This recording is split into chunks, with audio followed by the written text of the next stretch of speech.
ನಮಸ್ಕಾರ ಸ್ನೇಹಿತರೆ, ಹಂಸ ಯೂಟ್ಯೂಬ್ ಚಾನಲ್ಗೆ ಸ್ವಾಗತ. ನಾನು ಬಾಲಕೃಷ್ಣ. ಇವತ್ತು ಸೋಮವಾರ 4ನೇ ತಾರೀಕು 2026. ಹಿರಿಯಡ್ಕ ವೀರಭದ್ರ ದೇವಸ್ಥಾನದಲ್ಲಿ ಇವತ್ತು ರಥಾರೋಹಣ. ಆಗಲೇ ದೇವರು ಹೊರಗೆ ಬಂದು ಒಂದು ಸುತ್ತು ಆಗಿದೆ. ಈಗ ಇನ್ನೊಂದು ಸುತ್ತು ಬರಲಿಕ್ಕೆ ಹೊರಟಿದ್ದಾರೆ. ಅದಾದ ನಂತರ ದೇವರು ಹೊರಗಿನ ಬಾಗಲಗದ್ದೆಗೆ ಹೋಗ್ತಾರೆ. ನೋಡಿ, ಇದು 2ನೇ ಸುತ್ತು. ಈಗ ಸ್ವಲ್ಪ ಹೊತ್ತು ನಿಂತಿದ್ದಾರೆ. ಅಲ್ಲಿ ದೇವರ ಎದುರಲ್ಲಿರುವಂಥ ಒಂದು ಕಲ್ಲಿಗೆ ಆ ಚರ್ಮವನ್ನು ಹಾಕ್ತಾ ಇದ್ದಾರೆ ತಂತ್ರಿಗಳು. ಅದಾದಮೇಲೆ ಮತ್ತೆ 2ನೇ ಸುತ್ತು ಹೋಗ್ತಾರೆ. ಹೋಗಿ ಒಂದು ಸುತ್ತು ಹಾಕಿ ಬಂದು ಮತ್ತೆ ಬಾಗಲಗದ್ದೆಗೆ ಹೋಗ್ತಾರೆ. ನೋಡುವ ಈಗ ಏನೇನು ಮಾಡ್ತಾ ಇದ್ದಾರಂತ. ವಾದ್ಯಗೋಷ್ಠಿ ಎಲ್ಲ ಅವರು ವಾದ್ಯ ಬಾರಿಸ್ತಾ ಇದ್ದಾರೆ. ಸ್ವಲ್ಪ ಹೊತ್ತು ಆ ಮುಹೂರ್ತ ಬರಬೇಕು. ನೋಡಿ, ಈಗ ದೇವರು ಹೊರಟು ಇನ್ನೊಂದು ಸುತ್ತು ಬರ್ತಾರೆ. ಈಗ ದೇವರು ಮುಂದೆ ಹೋದರು. ಇನ್ನೊಂದು ಸುತ್ತು ಹಾಕಿ ಬರುವಾಗ ನಾವು ದೇವಸ್ಥಾನದ ಎದುರು ಹೋಗಿ ದೇವರನ್ನು ನೋಡುವ. ಆನಂತರ ಆ ಬದಿಯಲ್ಲಿ ನಿಂತರೆ ದೇವರು ಬರುವುದು ಮತ್ತೆ ಕಾಣ್ತದೆ ನಮಗೆ. ನೋಡುವ, ಈಗ ದೇವಸ್ಥಾನದ ಕುಡಿಮರದ ಸುತ್ತ ಬಂದು ದೇವರನ್ನು ನೋಡುವ ಪ್ರಯತ್ನ ಮಾಡುವ. ಒಳಗೆ ಹೋಗಲಿಕ್ಕೆ ಆಗೋದಿಲ್ಲ. ಇನ್ನು ರಥಾರೋಹಣ ಮುಗಿದ ಮೇಲೆ ನಾವು ದೇವಸ್ಥಾನದ ಒಳಗೆ ಬರುವ ಪ್ರಯತ್ನ ಮಾಡೋಣ. ನೋಡಿ, ಇದು ದೇವಸ್ಥಾನದ ಮುಂಭಾಗ. ಈಗ ದೇವರು ಈ ಬದಿಗೆ ನಗಾರಿ ಗೋಪುರದ ಹತ್ರ ಗಣಗಳ ಕೊಠಡಿ ಎದುರು ಬರ್ತಾ ಇದ್ದಾರೆ. ಆನಂತರ ಸೀದಾ ಅವರು ಬ್ರಹ್ಮರಥೋತ್ಸವದ ಹತ್ರ ಹೋಗ್ತಾರೆ, ರಥದ ಹತ್ರ.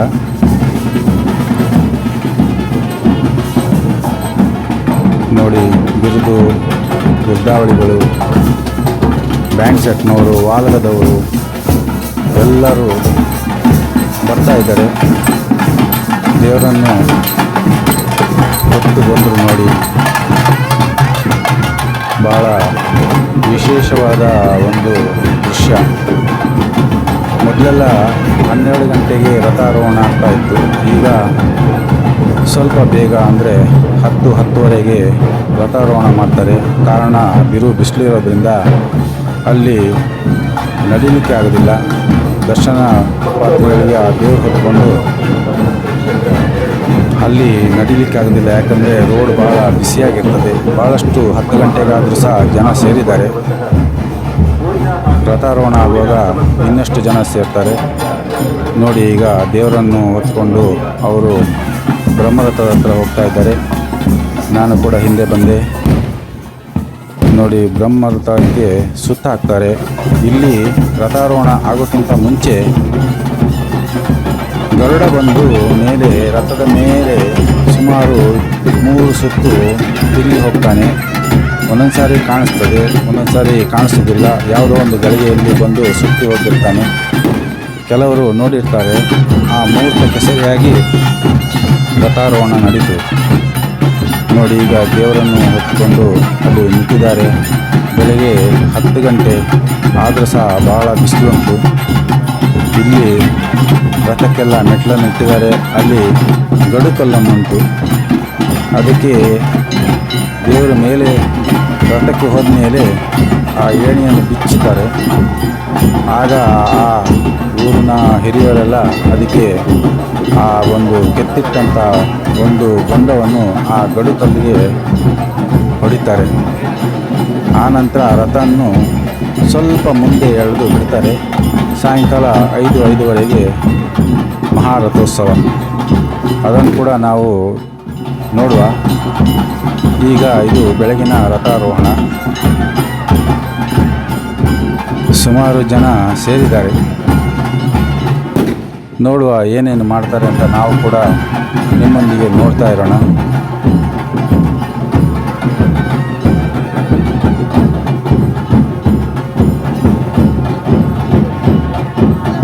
ಪೀಠಿಗೆ ಇಟ್ಕೊಂಡವರು, ಹಾಗೆ ದೇವಸ್ಥಾನದ ಭಟ್ರನವರೆಲ್ಲ ಇದ್ದಾರೆ.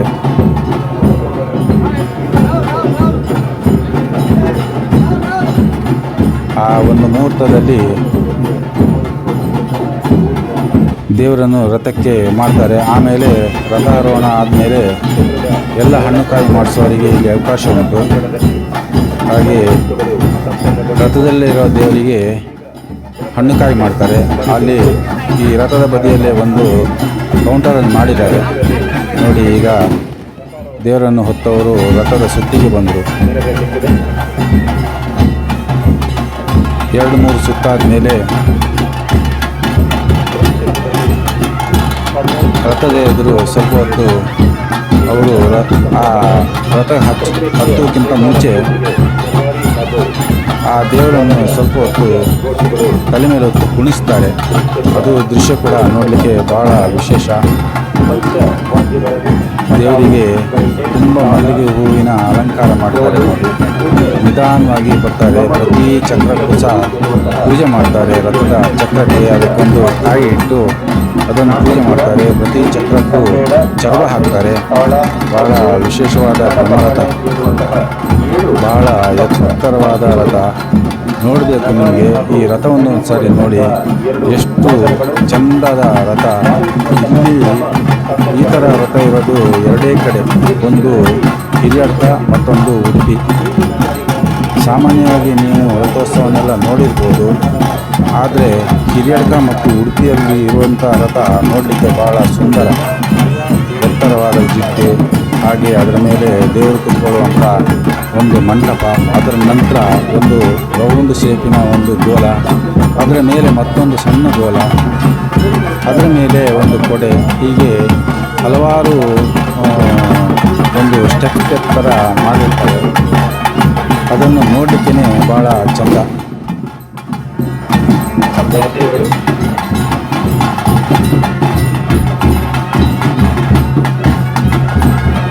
ಎಲ್ಲ ಊರಿನ ಹಿರಿಯರೆಲ್ಲ ಇದ್ದಾರೆ.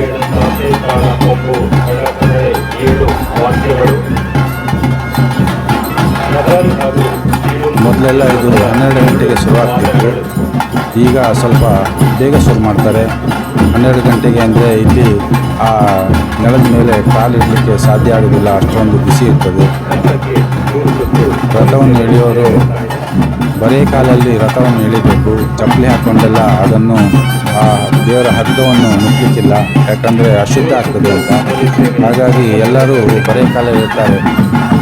ನೋಡ್ಬೋದು ನೀವು, ಎಲ್ಲರೂ ಬರೇ ಕಾಲಲ್ಲಿರ್ತಾರೆ ನೋಡಿ. ಬಿರುದಾವಳಿನೆಲ್ಲ ಹಿಡ್ಕೊಂಡು ಆ ರಥಕ್ಕೆ ಸುತ್ತ ಬರ್ತಾ ಇದ್ದಾರೆ ನೋಡಿ. ಈಗ ರಥ ನೋಡಿ ನೀವು, ಎಷ್ಟು ಸುಂದರವಾದ ರಥ, ಎಷ್ಟು ಚಂದದ ಒಂದು ಅಲಂಕಾರ ಮಾಡಿದ್ದಾರೆ ನೋಡಿ ಆ ರಥಕ್ಕೆ. ಇದು ಹಗಲೊತ್ತಿನಲ್ಲಿ ಕಾಣ್ತಾ ಇರುವಂಥ ರಥ. ಇದೇ ರಥ ನೀವು ರಾತ್ರಿಯಲ್ಲಿ ನೋಡಿದರೆ ಆ ಲೈಟಿನ ಅಲಂಕಾರದಲ್ಲಿ ಇನ್ನೂ ತುಂಬ ಚೆಂದ ಕಾಣ್ತದೆ. ಅದನ್ನು ಕೂಡ ನಾನು ನಿಮಗೆ ತೋರಿಸ್ತೇನೆ.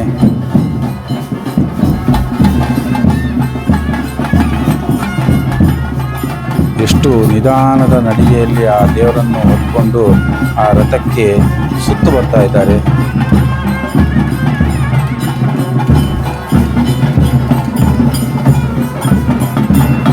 ರಥಕ್ಕೆಲ್ಲ ಹೂವಿನ ಅಲಂಕಾರ ಮಾಡಿದ್ದಾರೆ.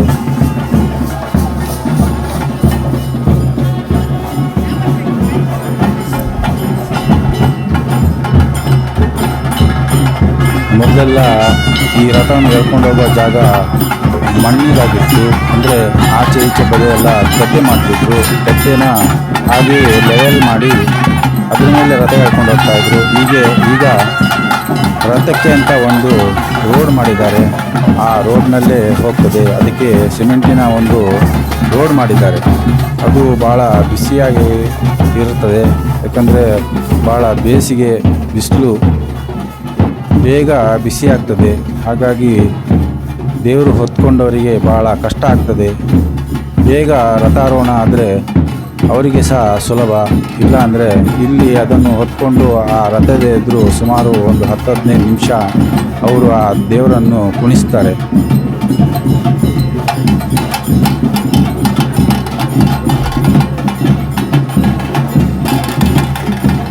ನೋಡಿ ಅಲ್ಲಿ ನೆರಳಲ್ಲಿ ನಿಂತಿದ್ದಾರೆ ದೇವರನ್ನು ಹೊತ್ಕೊಂಡವರು. ಹಾಗೆ ಆ ದೇವರು ಹತ್ತುವಂಥ ರಥದ ಮೆಟ್ಲನ್ನೆಲ್ಲ ಆ ಸಣ್ಣ ಹುಡುಗನ ಕೈಯಲ್ಲಿ ಅದನ್ನು ಕಸ ಎಲ್ಲ ತೆಗೆಸ್ತಾ ಇದ್ದಾರೆ. ಕಸ ಅಂದರೆ ಬೇರೇನಲ್ಲ, ಹೂವಿನ ತುಂಡುಗಳು ಅದು ಇರ್ತದೆ ಅಂತ. ನೋಡಿ ಆ ಹೂವಿನ ತುಂಡುಗಳನ್ನೆಲ್ಲ ಎತ್ತಿ ಆಚೆ ಈಚೆ ಹಾಕಿ ಕ್ಲೀನ್ ಮಾಡಿದರು ಆ ಹುಡುಗ. ಭಾಳ ಭಾರ ಇರೋದ್ರಿಂದ ಭಾಳ ನಿಧಾನವಾಗಿ ಹತ್ತಬೇಕಾಗ್ತದೆ.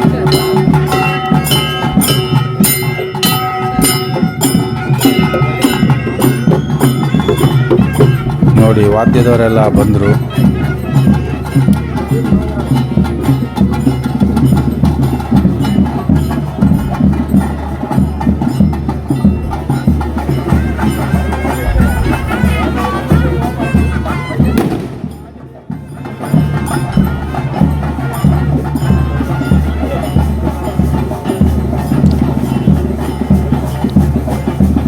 ವಿಡಿಯೋವನ್ನು ಪೂರ್ತಿಯಾಗಿ ನೋಡಿ ಸ್ನೇಹಿತರೆ, ಯಾಕಂದರೆ ಅರ್ಧಂಬರ್ಧ ತೋರಿಸಿದ್ರೆ ಅದು ಏನು ಅರ್ಥ ಆಗೋದಿಲ್ಲ. ಹಾಗಾಗಿ ರಥಾರೋಹಣ ಪೂರ್ತಿಯಾಗಿ ನೋಡಿದ್ರೇ ಅದು ಒಂದು ಮನಸ್ಸಿಗೆ ಸಮಾಧಾನ. ಇದೆಲ್ಲ ಬಹಳ ಅಪರೂಪವಾದಂಥ ಒಂದು ವಿಡಿಯೋ.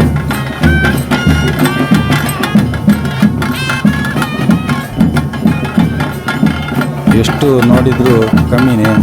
ರಥದಲ್ಲಿ ದೇವರು ಆಸೀನ ಆದಮೇಲೆ ಅಲ್ಲಿ ಮಹಾಮಂಗಳಾರತಿ ಮಾಡ್ತಾರೆ. ಆ ನಂತರ ರಥವನ್ನು ಎಳಿತಾರೆ.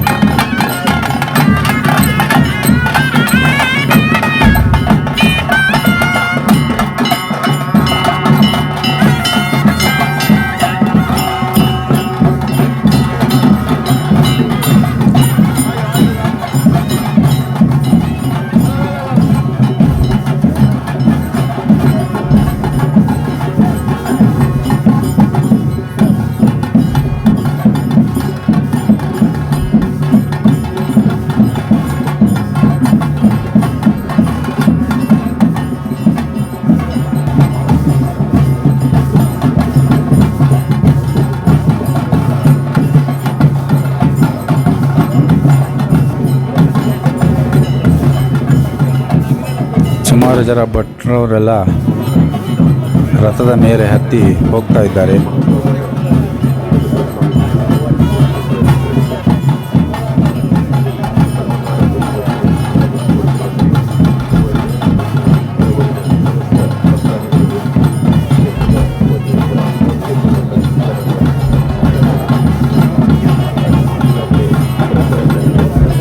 ಸ್ನೇಹಿತರೆ, ವಿಡಿಯೋ ನಿಮಗೆ ಇಷ್ಟ ಆದರೆ ಲೈಕ್ ಮಾಡಿ, ಶೇರ್ ಮಾಡಿ, ಹಾಗೆ ಸಬ್ಸ್ಕ್ರೈಬ್ ಮಾಡಿ.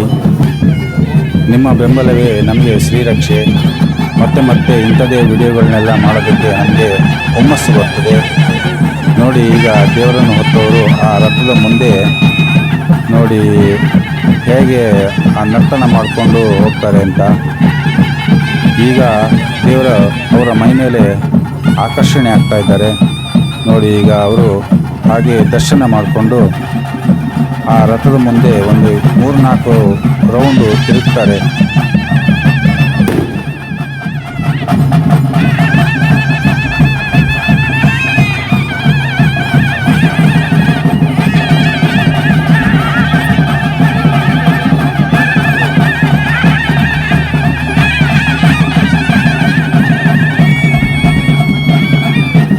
ಎಷ್ಟು ನಿಧಾನದಲ್ಲಿ ಅವರು ಬರ್ತಾ ಇದ್ದಾರೆ ನೋಡಿ. ಆ ಹಿಂದೆನೇ ಬರ್ತಾರೆ.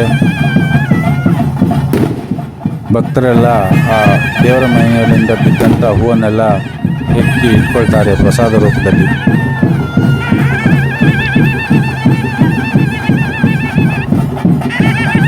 ಯಾರನ್ನು ಮುಟ್ಲಿಕ್ಕೆ ಬಿಡೋದಿಲ್ಲ, ಭಾಳ ದೂರದಲ್ಲಿ ನಿಲ್ಲಬೇಕು.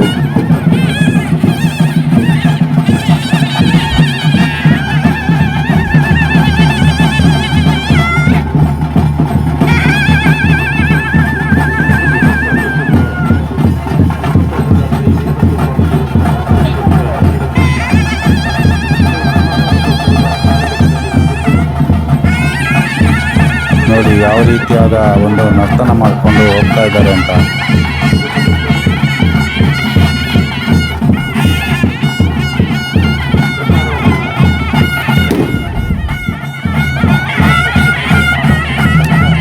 ಹಾಗೆ ಮುಂದೆ ಹೋದರೂ ಹಾಗೆ ಹಿಂದೆ ಕೂಡ ಬರ್ತಾರೆ.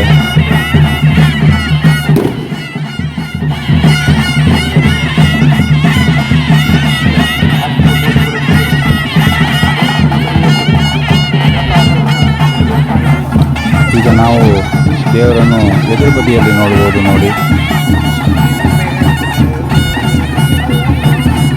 ಆ ಹೂವು ಹೇಗೆ ನರ್ತನ ಮಾಡ್ತದೆ, ಅವರು ನರ್ತನ ಮಾಡಿದಾಗೆ ಆ ಹೂ ಕೂಡ ನರ್ತನ ಮಾಡ್ತದೆ.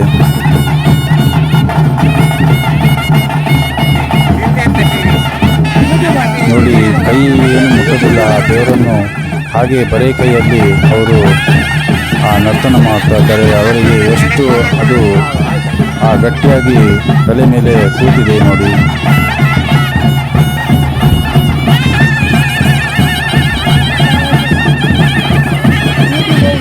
ಅವರು ಹಾಕಿರೋ ಹೂವು ಹಾಗೆ ನನ್ನ ಮೇಲೆ ಕೂಡ ಬಿತ್ತು. ನನಗೆ ಭಾರಿ ಸಂತೋಷ ಆಯಿತು.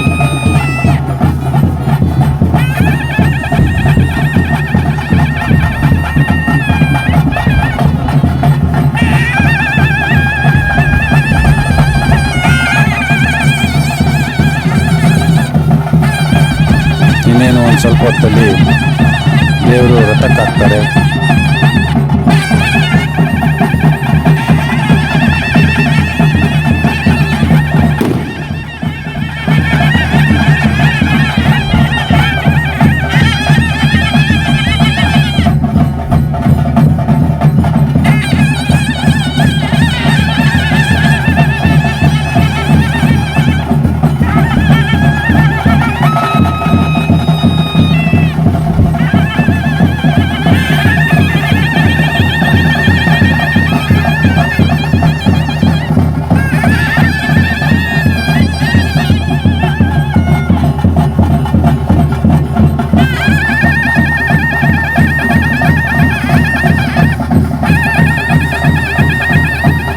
ಸಾಯಂಕಾಲ 5-5:30ಗೆ ಮಹಾರಥೋತ್ಸವ ಶುರುವಾಗ್ತದೆ. ಹೆಚ್ಚಿನ ಸಂಖ್ಯೆಯಲ್ಲಿ ಆಗ ಜನ ತುಂಬ ಸೇರ್ತಾರೆ. ಆ ರಾತ್ರಿ ಹೊತ್ತಿನಲ್ಲಿ ನೋಡುವಂಥ ಆ ರಥ ಎಷ್ಟು ಚೆಂದ ಕಾಣ್ತದೆ ಅಂದರೆ ಅಷ್ಟು ಚೆಂದ ಕಾಣ್ತದೆ. ಅದಕ್ಕೆ ಲೈಟಿನ ಅಲಂಕಾರ ಇದೆಲ್ಲ ಮಾಡಿರ್ತಾರೆ. ಹಾಗೆ ಸುಡುಮದ್ದುಗಳನ್ನು ಸುತ್ತಾರೆ. ಭಾಳ ಚೆಂದದ ರಥ. ಭಾಳ ಹೊತ್ತು ಆ ರಥನ ಎಳ್ಕೊಂಡು ಸುಮಾರು ದೂರ ಹೋಗಿ ವಾಪಸ್ ಬರ್ತಾರೆ. ನೋಡಿ, ದೇವರೀಗ ರಥಕ್ಕೆ ಆದರು. ರಥದಲ್ಲಿ ಮಹಾಪೂಜೆ ಎಲ್ಲ ಆಗ್ತದೆ. ನೋಡುವ, ನಾವು ಕೂಡ ಆ ಪೂಜೆಯನ್ನು ನೋಡೋಣ.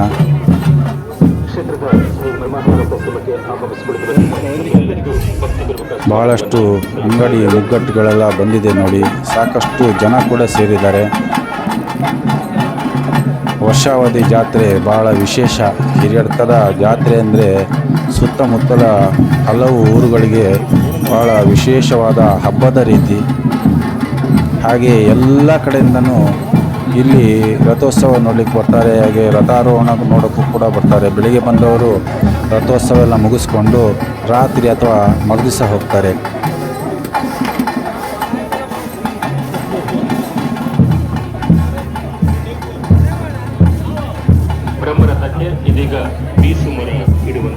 ಈ ಹಿಂದೆ ಹುಣ್ಣಿಮೆ ಕೂಡ ಇಲ್ಲಿ ಭಾಳ ವಿಶೇಷ. ಅದರ ವಿಡಿಯೋನು ಕೂಡ ನಾನು ಈಗಾಗಲೇ ಹಾಕಿದ್ದೀನಿ, ನೋಡ್ಬೋದು. ಅದನ್ನು ಕೂಡ ಅದರಲ್ಲಿ ದೇವಸ್ಥಾನದ ಇತಿಹಾಸ ಕೂಡ ನಾನು ಡಿಸ್ಕ್ರಿಪ್ಷನ್ ಬಾಕ್ಸ್ನಲ್ಲಿ ಹಾಕಿದ್ದೀನಿ. ಅದನ್ನು ಓದ್ಬೋದು ಸ್ನೇಹಿತರೆ. ದೇವಸ್ಥಾನದ ಇತಿಹಾಸ ಏನು ಎಲ್ಲವೂ ಅದರಲ್ಲಿ ನಾನು ಹಾಕಿದ್ದೀನಿ, ನೀವು ಕೂಡ ಓದ್ಬೋದು. ಆ ವಿಡಿಯೋನು ಕೂಡ ನೋಡಿ. ಇಲ್ಲಿ ವೀರಭದ್ರ ದೇವಸ್ಥಾನದ ಆ ಸಿರಿ ಜಾತ್ರೆ ಎಷ್ಟು ಕಾರ್ಮಿಕ, ಎಷ್ಟು ಶಕ್ತಿ ಹಾಗೆ ಅದನ್ನೆಲ್ಲ ನೋಡ್ಬೋದು.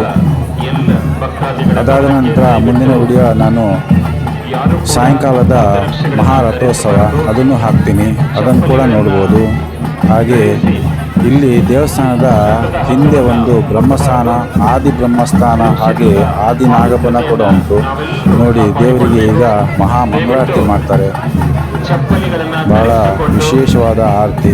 ಇದಾದ ನಂತರ ದೇವರಿಗೆ ಹಣ್ಣುಕಾಯಿ, ರಥದಲ್ಲಿರುವ ದೇವರಿಗೆ ಹಣ್ಣುಕಾಯಿಯನ್ನು ಮಾಡ್ತಾರೆ. ಅದಕ್ಕೆ ಇಲ್ಲಿಯೇ ಆ ಬದಿಯಲ್ಲಿ ವ್ಯವಸ್ಥೆ ಮಾಡಿದ್ದಾರೆ.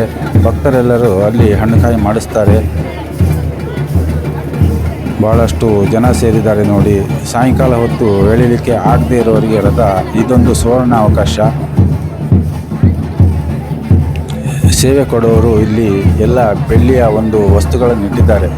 ಶೇ ರೂಪದಲ್ಲಿ ಅದನ್ನು ದೇವರಿಗೆ ಅರ್ಪಿಸ್ತಾರೆ. ನೋಡಿ ಈ ರಥದ ಚಂದ ನೋಡಿ, ಎಷ್ಟು ಚಂದವಾಗಿ ಕಾಣುತ್ತದೆ. ದೂರದಲ್ಲಿ ಬಹಳ ಚಂದದ ರಥ. ದೇವಸ್ಥಾನದ ಮುಂಭಾಗದ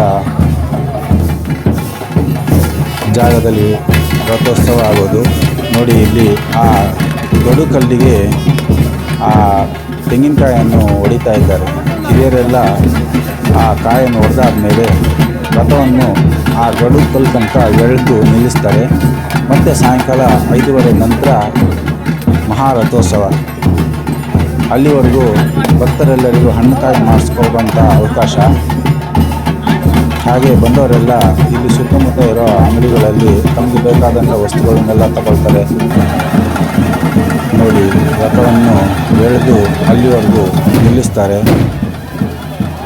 ನೋಡಿ ನಿಲ್ಲಿಸಿದರು. ಮತ್ತು ಸಾಯಂಕಾಲ 5:30ಗೆ ಬಹಳ ವಿಜೃಂಭಣೆಯಿಂದ ಅದನ್ನು ಎಳ್ಕೊಂಡು ಸುಮಾರು 1-1.5 ಕಿಲೋಮೀಟರ್ ದೂರದವರೆಗೂ ಹೋಗಿ, ದೂರದಲ್ಲಿ ಸ್ವಲ್ಪ ಅಲ್ಲಿ ಒಂದು ಕಟ್ಟೆ ಉಂಟು. ಕಟ್ಟೆಯಲ್ಲಿ ಪೂಜೆ ಆಗಿ ಮತ್ತೆ ವಾಪಸ್ಸು ಇದೇ ಜಾಗಕ್ಕೆ ಬಂದು ನಿಲ್ತಾರೆ. ಆನಂತರ ಭಾಳ ವಿಶೇಷವಾದ ಸಿಡಿಮದ್ದುಗಳನ್ನೆಲ್ಲ ಇಲ್ಲಿ ಬಿಡ್ತಾರೆ. ನೋಡಲಿಕ್ಕೆ ಭಾಳ ಸಂತೋಷ ಆಗ್ತದೆ. ನೋಡಿ ಪೇಟೆಗೆ ಬಂದವರೆಲ್ಲರೂ ಆ ಪಾನೀಯ, ತಂಪು ಪಾನೀಯ ಕುಡಿಲಿಕ್ಕೆ ಹಾಗೂ ಬೇಕಾದಂಥ ವಸ್ತುಗಳನ್ನೆಲ್ಲ ತಗೊಳ್ಳಿಕ್ಕೆ ನಿಂತಿದ್ದಾರೆ. ನಾವು ಕೂಡ ಈಗ ದೇವಸ್ಥಾನದ ಒಳಗೆ ಬಂದಿದ್ದೇನೆ. ನೋಡಿ ಇದು ದೇವಸ್ಥಾನದ ಒಳಗೆ ರಥಾರೋಹಣ ಮುಗಿಸಿ ದೇವಸ್ಥಾನದ ಒಳಗೆ ಬಂದೆ. ನಿಮಗೆ ಕೂಡ ವೀರಭದ್ರ ದೇವರ ದರ್ಶನ ನೋಡಿ ಎಷ್ಟು ಚೆಂದ ಕಾಣ್ತದೆ. ಬಾಕಿ ಸಮಯದಲ್ಲಾದರೆ ನಮಗೆ ಚಿತ್ರೀಕರಣ ಮಾಡೋದಕ್ಕೆ ಬಿಡೋದಿಲ್ಲ. ಯಾಕಂದರೆ ಮೇಲೇ ಬೋರ್ಡ್ ಹಾಕಿದ್ದಾರೆ ಚಿತ್ರೀಕರಣ ಮಾಡೋ ಹಾಗಿಲ್ಲ ಅಂತ. ಇವತ್ತೇನೋ ಸುವರ್ಣ ಅವಕಾಶ ನಮಗೆ ಸಿಕ್ಕಿದೆ. ನೋಡಿ ಎಷ್ಟು ಚಂದದಲ್ಲಿ ನನಗೆ ಈ ಚಿತ್ರೀಕರಣ ಮಾಡುವಂಥ ಅವಕಾಶ ಸಿಕ್ತು. ಹಾಗೆ ಮುಂದೆ ಹೋಗುವ ಸುತ್ತಿಗೆ ಭಾಳ ಹೆಣ್ಮಕ್ಳೆಲ್ಲ ವಾಲಂಟಿಯರ್ ಆಗಿ ಕೆಲಸ ಮಾಡ್ತಾಯಿದ್ದಾರೆ. ಸ್ವಂತ ಇಚ್ಛೆಯಿಂದ ಭಕ್ತಾದಿಗಳನ್ನೆಲ್ಲ ತೀರ್ಥ ಪ್ರಸಾದಕ್ಕೆ ಹಾಗೂ ಹಣ್ಣುಕಾಯಿಗೆ ಎಲ್ಲೆಲ್ಲಿ ಹೋಗಬೇಕು ಅಂತ ಅವರು ವಿಷಯ ತಿಳಿಸ್ತಾರೆ. ನೋಡಿ ಒಂದು ಬದಿಯಲ್ಲಿ ಹಣ್ಣುಕಾಯಿ ಮಾಡಿ ಪ್ರಸಾದ ತಗೊಳ್ಳೋರಿಗೆ, ಹಾಗೆ ಮುಂದೆ ಗಂಧ ಪ್ರಸಾದ ತಗೊಳ್ಳೋರಿಗೆ ಎಲ್ಲರಿಗೂ ಬೇರೆ ಬೇರೆ ಕಡೆ ವ್ಯವಸ್ಥೆ ಮಾಡಿದ್ದಾರೆ. ಎಲ್ಲಿಯೂ ಯಾರಿಗೂ ತೊಂದರೆ ಆಗದೇ ಇದ್ದ ಹಾಗೆ ವ್ಯವಸ್ಥೆ ಮಾಡಿದ್ದಾರೆ. ಹಣ್ಣುಕಾಯಿ ಮಾಡಿಸೋರಿಗೆ ಒಂದು ಕಡೆ, ಖಾಲಿ ತೀರ್ಥ ಪ್ರಸಾದ ತಗೊಳ್ಳೋರಿಗೆ ಮತ್ತೊಂದು ಕಡೆ ವ್ಯವಸ್ಥೆ ಮಾಡಿದ್ದಾರೆ. ಭಾಳ ನೀಟಾಗಿ ಮಾಡಿದ್ದಾರೆ. ಇಲ್ಲಿ ತೀರ್ಥ ಪ್ರಸಾದ ಗಂಧ ಕೊಡ್ತಾ ಇದ್ದಾರೆ. ಹಾಗೆ ನಾವು ನಾಗ ಬನಕ್ಕೆ ಒಂದು ಸುತ್ತ ಹಾಕುವ. ನೋಡಿ ಇಲ್ಲೊಂದು ದೇವಸ್ಥಾನದ ನಾಗನ ಕಟ್ಟೆ ಉಂಟು ಒಳಗೆ. ಒಂಚೂರು ಪ್ರತಿದಿನ ನಾಗನಿಗೆ ಇಲ್ಲಿ ಪೂಜೆ ಕೂಡ ಆಗ್ತದೆ. ಅಲ್ಲ ನೋಡಿ ಎಷ್ಟು ಚಂದದ ಒಂದು ನಾಗನ ಕಟ್ಟೆ.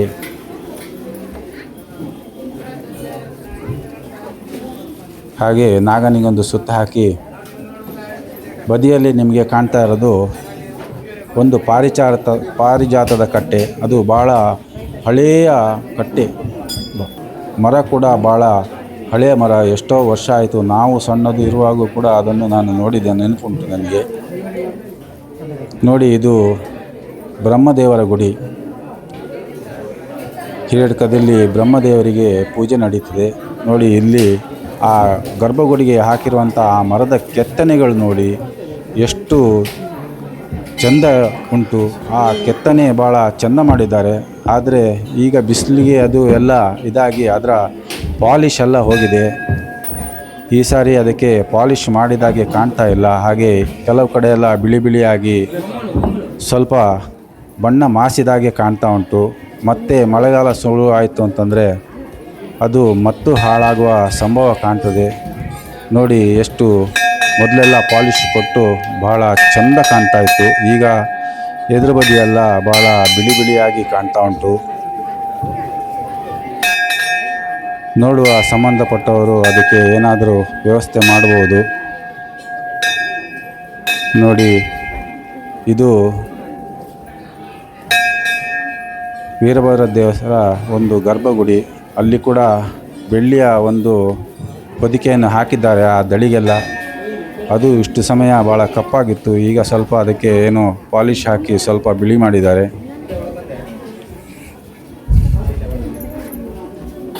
ಭಾಳ ಬಿಸಿಲಲ್ಲಿ ಭಾಳ ಬಿಸಿಲು, ಮಳೆಗಾಲದಲ್ಲಿ ಭಾಳ ಮಳೆ ಬರೋದ್ರಿಂದ ಹೀಗಾಗಿರ್ಬೋದು. ನೋಡಿದ್ರಲ್ಲ ಸ್ನೇಹಿತರೆ, ಮುಂದಿನ ವಿಡಿಯೋದಲ್ಲಿ ಮತ್ತೊಮ್ಮೆ ಸಿಗ್ತೀನಿ. ಅಲ್ಲಿವರೆಗೂ ನಮಸ್ಕಾರ ಸ್ನೇಹಿತರೆ.